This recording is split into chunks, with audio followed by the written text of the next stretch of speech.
Beach அப்படின்னு இருக்குங்க. அங்க தாங்க நம்ம அரசாங்கம் வந்து ஒரு புதிய ஒரு வித்தியாசமான பார்க் ஒண்ணு கட்டியிருக்காங்கங்க. நம்ம இப்ப அத தான் பார்க்க போறோம்.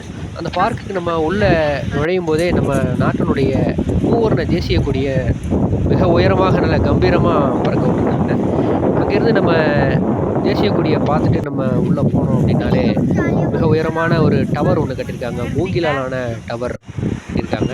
அந்த டவர் உயரத்திலேருந்து பார்த்தோம்னா, நம்ம கடற்கரையோட ராமேஸ்வரம் கடற்கரையோட, வங்காள விரிகுடா கடற்கரையோட அழகையும், அப்படியே நம்ம பீச் பசுமையான அந்த பீச், பனைமரங்கள், சவுக்கு மரங்களுக்கு மத்தியில இருக்கிற அந்த பூங்காவ நம்ம அழகா பார்க்கலாங்க. ஃபேமிலியோட நம்ம குடும்ப குழந்தைகளோட நம்ம போறதுக்கு, போய் பார்க்கறதுக்கு நல்ல அருமையான ஒரு இடங்க. புதுசா கட்டியிருக்கிறதுனால எல்லாருக்குமே கொஞ்சம் வித்தியாசமா இருக்கு. மனசுக்கு திருப்தியாவும் இருக்கு. இப்ப நீங்களே பார்த்தீங்கன்னா, இங்க வந்து அ உட்கார்ற இடத்துலருந்து, அந்த ரிலாக்ஸ் பண்ற இடத்துலருந்து, எல்லாமே மூங்கில்ல செஞ்சிருக்காங்க. குழந்தைகளுக்கு விளையாடுறதுக்கு உண்டான அனைத்து உபகரணங்களும் இங்க இருக்குங்க.